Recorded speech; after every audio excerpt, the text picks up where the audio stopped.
Salut la meute, c'est Raph. Salut la meute, c'est Jules, on espère que ça va bien. Le rendez-vous mensuel, le rôle des abonnés, octobre. Oui, les abonnés, vous avez toujours plein d'idées pour inventer des rôles de loup-garou. Vous nous les mettez en description pour qu'on puisse les analyser. C'est dans le formulaire. Il y a un petit formulaire, donc n'hésitez pas à aller proposer les rôles. On en a sélectionné 3. Au hasard, quand j'arrive à les comprendre. Voilà. Quand j'arrive à comprendre le rôle et qu'on peut l'analyser du coup, qu'il soit bon ou mauvais, on y va, on l'analyse devant vous.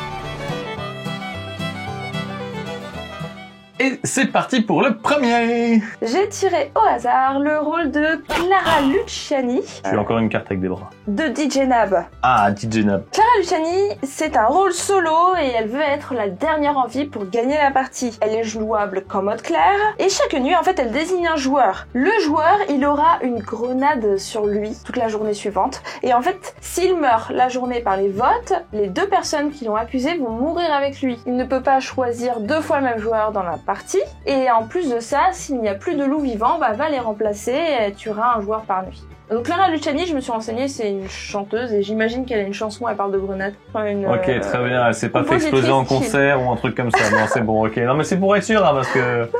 Donc, c'est une meuf qui peut potentiellement faire 2 kills par jour. Potentiellement, mais attention. Parce que il faut pour ça que la personne qui a la grenade sur elle se fasse accuser par 2 personnes, mais pas elle. Parce que si elle accuse la personne qui a la grenade, elle l'explose avec. Oui, elle peut en mourir. Elle peut en mourir. Elle peut mourir de sa grenade. Et il faut que la personne choisie ne meure pas en même temps la nuit par les loups. Et qu'elle se fasse bien tuer, parce que bon, loup ne meurt pas. Donc c'est-à-dire qu'en gros, il faut faire en sorte que les gens accusent la personne en question, que le village vote contre, mais que Clara ne lance pas l'accusation. Donc en fait, il faut quand même faire preuve de beaucoup de manipulation pour que ça se fasse, sans que les gens se disent « Mince, il y a eu une explosion, peut-être que toi, là, tu nous as fait voter contre cette personne exprès pour qu'il y ait l'explosion. » Elle veut faire tuer des gens, mais sans les accuser. C'est pas facile, hein. Et là, c'est intéressant qu'elle soit solo parce que elle peut vouloir faire tuer des innocents. Si elle sent que Raph, qui est innocent, va facilement se faire tuer, elle va pouvoir balancer sa grenade sur lui pour faire tuer 3 personnes. Et c'est vraiment pas mal, d'autant plus qu'il y a des chances que lorsqu'un innocent se fasse attaquer, il y ait des loups-garous dans le tas et inversement, donc ça rééquilibre les forces. Le seul problème, c'est que ça force d'être un peu effacé la journée pour pas trop se faire remarquer, quoi. Et le problème du rôle solo, c'est qu'il a du mal à gagner s'il influence pas suffisamment la journée, donc comment ça se goupille là-dedans. À tester, mais la mécanique, je la trouve vraiment intéressante. Il y a pas mal de choses à dire. C'est très intéressant, ça peut être cool à des parties à nombreux joueurs, au cas où ce soit trop explosif. Et le fait que quand il y a plus de loups, elle tue un joueur chaque nuit, donc elle les remplace. Moi, ma question c'est, est-ce qu'elle utilise encore son pouvoir de grenade et en plus elle tue quelqu'un? Ou est-ce qu'elle remplace les loups et c'est comme si elle était un loup maintenant et elle utilise plus ses grenades? Moi, j'aurais tendance à dire, cette dernière ligne-là, on devrait pas la prendre en compte. Son pouvoir de grenade est déjà suffisamment intéressant, notamment parce que plus la partie se resserre, moins il y a de joueurs et plus son pouvoir va avoir d'effet, plus son pouvoir va être dangereux. Donc de dire que la partie continue même quand tous les loups sont KO, pourquoi pas, mais dans ce cas, juste lui faire utiliser son pouvoir normalement et laisser le village voter pour essayer de l'éliminer, quoi. Parce que moi, la mécanique de quand il n'y a plus loup, le solo devient le grand méchant et est une personne par nuit, je la trouve très intéressante. Mais pour des solos qui eux-mêmes n'ont pas de pouvoir de mort, elle en a déjà un, avec ses grenades, elle peut être explosive. Finalement, qu'est-ce qui se passe? Les villageois tuent tous les loups-garous. Pourquoi la partie continue? Parce qu'il y a encore une méchante dans la partie qui balance des grenades dans le village et qui nous embête. Donc on va continuer la partie pour l'éradiquer parce qu'on ne pourra pas vivre paisiblement avec Clara Luciani dans le village. Et c'est pour ça que la partie continue. Donc elle va pouvoir lancer ses grenades. Ok, il y aura pas un mort par nuit, mais ce sera la journée où ce sera explosif, quoi. Exact. Et fun fact, je viens de me rendre compte qu'en fait, pour ceux qui ont vu le rôle des abonnés de septembre, ce rôle est très bien choisi pour être joué avec le médecin. Le médecin qui voit si des gens étaient ciblés. Ouais. Parce que là, du coup, le médecin, il va pouvoir savoir si la personne, elle a une grenade. Mais c'est que pour une journée, la grenade, ça reste pas dans le temps. Ah ouais. Et pour avoir en direct qu'il y a une grenade. Ok, ouais. Faut faire jouer Clara, puis le médecin. Ouais, tu vois, on peut combiner des trucs avec vos rôles. Avec vos rôles, on peut faire des parties intéressantes en les combinant entre eux, donc franchement, c'est super cool, moi. Dernier point, par contre, c'est je me demande pourquoi que en clair... Parce que c'est Clara. Mettez un gros pouce bleu si vous avez trouvé ça drôle. Elle peut être jouée dans n'importe quel mode. Parce que finalement, son pouvoir n'implique pas de révéler des gens. Ouais, en mode obscur et flou fun, c'est pareil comme mode solo fun, quoi. Au final, c'est jouable. Alors, peut-être une raison, mais s'il y a une raison, faut nous le dire en commentaire, DJ Nab. Parce que moi, là, en flou et en obscur, je pourrais le mettre aussi, quoi. Moi aussi, ouais. Pour tous les modes, du coup. Clara Luciani. Yes. Merci beaucoup DJ Nab. Deuxième rôle des abonnés, il s'agit du berger de compote de fraises. Mais... Eh bien, le berger, c'est simple, quand il meurt, eh bien, c'est le dernier joueur à avoir voté contre lui qui meurt aussi. C'est un rôle villageois et pour les modes, ils ne savaient pas trop dans quoi le mettre. Eh ben, le mode en ligne, déjà, parce que ça va être difficile à appliquer IRL, ce truc-là. Oh, ouais, grave. Imaginez, rien qu'en vote à main levée, hein. Admettons, Raph meurt, il faut qu'il y ait quoi, 4 personnes qui votent contre lui? C'est qui le dernier à avoir voté contre Raph? Il y en a 4 là qui ont voté en même temps contre lui, donc en vote à main levée, c'est pas possible. Vote par accusation, bah tout le monde vote en même temps aussi. Vote par accusation, il y a une échappatoire, c'est de dire la dernière personne qui a accusé. Voilà, ça c'est très possible. Ça c'est possible, mais encore que dans le flow, des fois, c'est 2 personnes disent j'accuse en même temps, j'accuse je suis, il faut retenir l'ordre quand même, ça rajoute une complication. Et puis si il meurt la nuit, il faut se souvenir la dernière fois qu'il a été accusé. Parce que il y a écrit dès qu'il meurt, et pas forcément dès qu'il meurt au vote, il a pas précisé compote de fraise, donc dès qu'il meurt, c'est le dernier joueur à avoir voté contre lui qui meurt. Donc s'il s'est fait accuser au premier tour et qu'il meurt au tour 3, la nuit par les loups, il va falloir tuer le dernier joueur. Je pense qu'il y a eu un manque d'informations de la part de compote de fraise là. Ouais, je pense qu'il passe à la journée. Je pense que c'est le vote de la journée sur lequel l'effet s'applique. Hein. Effectivement, je pense que compote de fraise joue à Wolfie et qu'il voit les votes qui apparaissent. L'ordre des votes. Chacun son tour.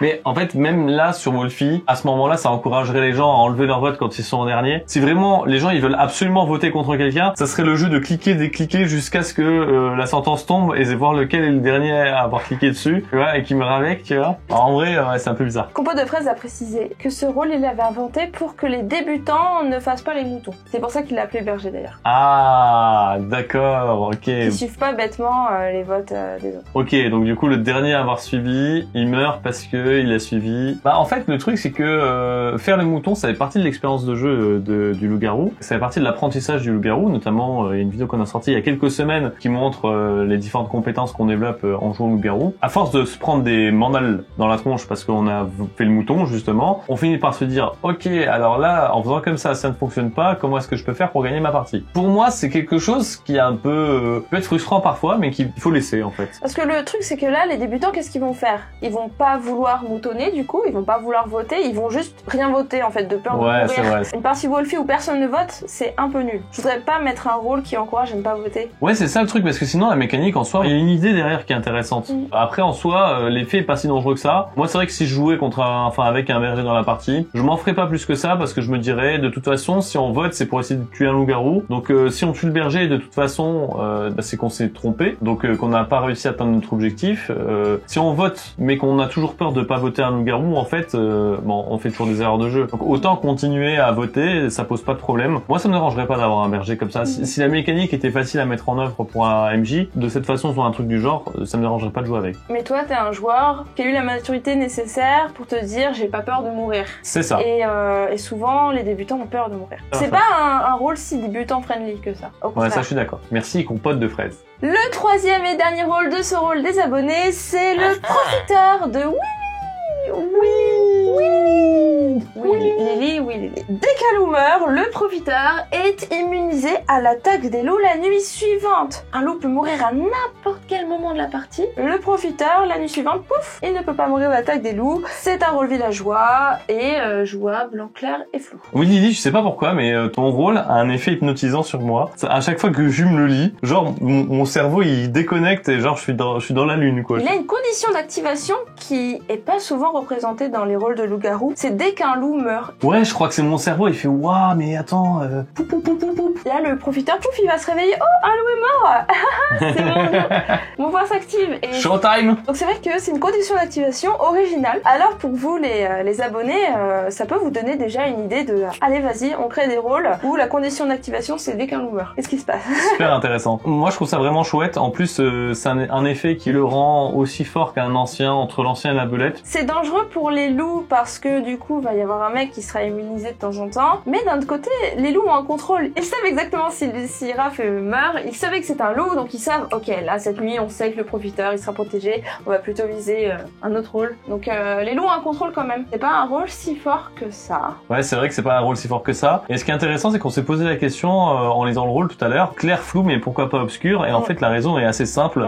Étant donné que souvent, le mort de la nuit, c'est un innocent qui est attaqué par les loups-garous. Si au moment où on élimine quelqu'un la journée, c'est un loup-garou, on n'est pas censé le savoir. On est censé avoir une nécromancienne qui nous donne les infos et sur lesquelles les loups-garous peuvent bluffer. Là, on verra que la nuit, potentiellement il y a un mec qui est pas mort. Et si on le voit, on sait que la personne qui est morte est un loup-garou et ça donne beaucoup trop d'infos. Donc même si c'est assez situationnel, ça peut quand même complètement renverser une partie en mode obscur. Ça a dévoilé un loup au grand jour, on saura que le mec précédent c'était un loup, c'est chaud. Et la seule façon de pas le savoir, c'est qu'il y a un garde du corps en plus dans la partie. Personne n'est mort cette nuit. Est-ce que c'est le profiteur qui a été ciblé ou est-ce que c'est le garde du corps qui a protégé? On peut pas savoir. Mais d'un autre côté, mettre 2 rôles de protection comme ça dans une partie, en mode obscur, c'est trop. C'est trop. Au final, ce rôle ne peut pas jouer en mode obscur. Ouais, ça serait compliqué. Ça trop fort. Ça peut pas, mais c'est fortement déconseillé. Will Lilly, du coup, a bien compris que ce rôle n'était pas fait pour mode obscur. Ouais, franchement, bien joué là-dessus. Hein. Franchement, GG. Ouais, un rôle adapté pour le mode clair et flou. Très intéressant, ce type de rôle est très bien osé. Vraiment, frame perfect. Hein. Et puis, ça équilibre. Ah non, ça snowball. C'est snowball, ouais. Un loup meurt, les loups ils se prennent une baffe, et du coup, deuxième baffe, pouf, le profiteur il gagne son pouvoir de protection. Alors oui, mais ça veut dire que le reste du temps il l'a pas, contrairement à un ancien ou une belette. Donc c'est-à-dire qu'en fait il y a des parties où il y a tout le monde qui va mourir la nuit, quoi. En fait, il faut que le profiteur s'expose un max pour que les loups-garous ils aient envie de le grailler, en fait. Et est-ce que du coup, le profiteur c'est pas un rôle homéopathique? Un rôle, on a l'impression d'avoir un rôle, mais en fait on n'en a pas. C'est pas homéopathique dans le sens où t'es garanti que le pouvoir s'active pendant au moins 1 ou 2 fois par partie, voire même peut-être 3, ça dépend de la taille de la partie. Et en fait, ça va juste être homéopathique par rapport à l'attaque des loups-garous. Il faut que les loups-garous aient envie de vous attaquer derrière. Mais ça, c'est ton gameplay qui va faire la différence. C'est ton gameplay qui va faire la diff, et c'est pour ça que la meilleure stratégie quand on joue ce rôle, c'est d'être ultra agressif sur les loups-garous, être capable d'analyser très bien le jeu, ça c'est un prérequis pour bien jouer ce rôle, et ne pas hésiter à tout donner, parce qu'à partir du moment où on est ce rôle et qu'on réussit à tuer un loup-garou, on est sûr que la nuit suivante, les loups-garous nous tuent pas. Donc en fait, on est une menace vachement plus permanente que lorsqu'on est un simple villageois, quoi. Souvent, les rôles de protection se cachent, ils veulent pas trop se faire voir. Là, on va avoir un rôle de protection qui, au contraire, vénère, qui va devoir être ultra vénère, ultra agressif envers les loups-garous et pas se cacher du tout, pour justement donner l'envie aux loups-garous de l'attaquer. Ouais. C'est fait que c'est un rôle intéressant qui va changer un peu les mécaniques et le déroulement des parties. On aime beaucoup, merci beaucoup Will Lilly, franchement très bon rôle. Encore des rôles super sympas, hein. Franchement merci, hein. Continuez à remplir le formulaire, vous donnez vraiment beaucoup de très bonnes idées et on adore ça. Et les villages s'endorment.